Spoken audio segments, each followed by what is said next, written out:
ચોમાસામાં આવતા આ 4 ફળો ખાવાથી તમારા સ્વાસ્થ્યમાં ખૂબ સારો ફાયદો થાય છે. મિત્રો, સિઝનલ ફ્રૂટમાં પોષક તત્વનું પ્રમાણ ખૂબ સારું હોય છે.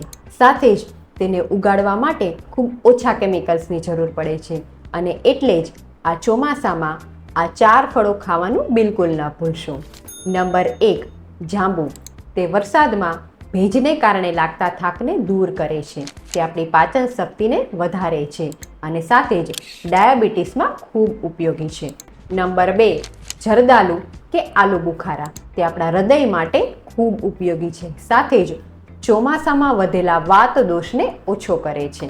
નંબર 3, ખારેક. તે શરીરમાં વાત અને પિત્ત દોષને ઓછો કરે છે. તે લોહીના ટકા વધારે છે અને સાથે જ તેમાંથી ભરપૂર પ્રમાણમાં કેલ્શિયમ મળી રહે છે. નંબર 4, નાશપતી. તે શરીરમાં વાત અને પિત્ત દોષને ઓછો કરે છે. મોડર્ન રિસર્ચ મુજબ તેમાં ફાઇબરનું પ્રમાણ વધારે હોવાથી તે કબજિયાતની સમસ્યામાં ખૂબ સારો ફાયદો કરે છે. માટે ચોમાસામાં આ 4 ફળ જરૂરથી ખાઓ.